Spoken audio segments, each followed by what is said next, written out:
Morning, everyone. It's really good to speak to everyone this morning or this week or whenever it is that you're watching this assembly. I'll start by saying that we really miss having you in school. It's been great to sort of get ready for year 10 and 12 coming back into school this week, and we're really excited to see them.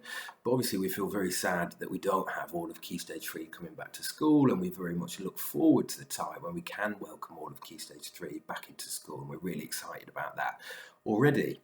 I'm going to talk to you for a little bit shorter than a regular assembly this week, mainly because it's quite strange talking to my laptop as opposed to standing in front of you. And I want to talk about two things. I want to talk about responsibility and I want to talk about teamwork. And I'm going to focus the assembly on one of my favourite things that I've seen while schools have been closed.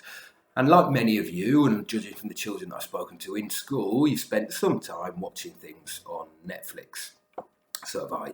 And the best thing that I've watched on Netflix is the Last Dance documentary series about Michael Jordan and the Chicago Bulls. And they're probably recognised as the greatest, or at least one of the greatest teams that we've ever seen. Now, I remember as a child, when I was about 7 or 8 years old, I remember seeing the Chicago Bulls and reading about them and hearing the buzz about the Bulls and particularly about Michael Jordan. It's a really great documentary series I would very much recommend to everyone. It gives you a really great insight into what it takes to be great, particularly in a sporting context. And there's another question about just how ruthless Jordan is that we'll save for another assembly when you come back to school. There's no doubting Michael Jordan's greatness. He with that team, he wins 6 championships. He wins 6 MVP awards, 6 Most Valuable Player awards. His points per game average in his career was around 30 points per game, and there's some games in that series where he scores upwards of 50 points per game, which is an incredible feat. And everyone knows Jordan was great. Most people know who Michael Jordan was. Most people know about the trainers. Most people know about the Chicago Bulls. He's maybe not in lots of detail, but they've heard of him. What perhaps everyone doesn't know, which comes through in that series, what perhaps everyone doesn't know is about the people that were around Michael Jordan. And in that team, everyone had a very specific role, and everyone's role supported the team as a whole to win all of those championships. You had Scottie Pippen, who for at least 2 seasons had very similar statistics to Michael Jordan, but people haven't heard of him. Had Dennis Rodman, who people perhaps have heard of, but perhaps not for basketball, who caught every single rebound.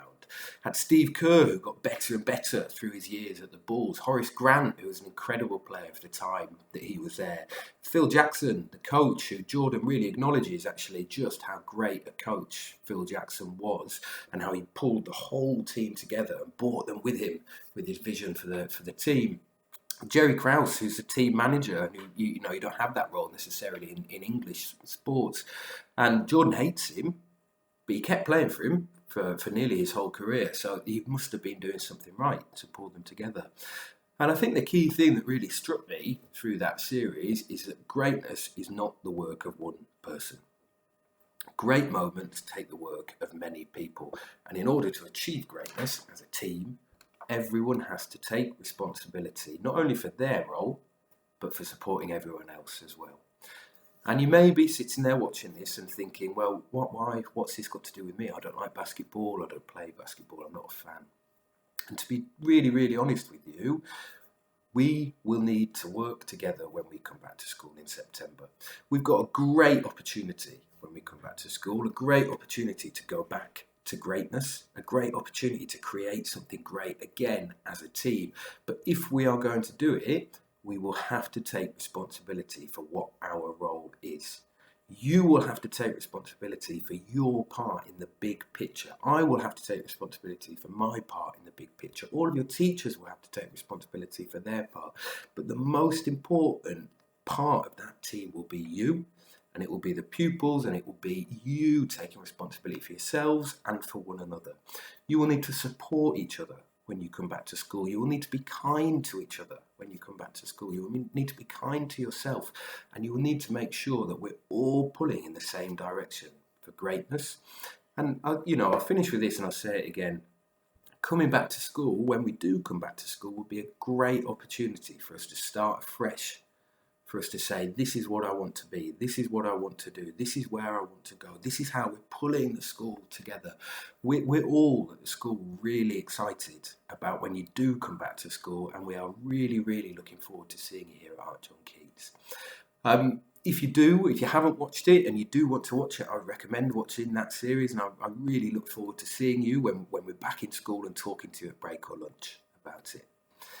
Thank you very much.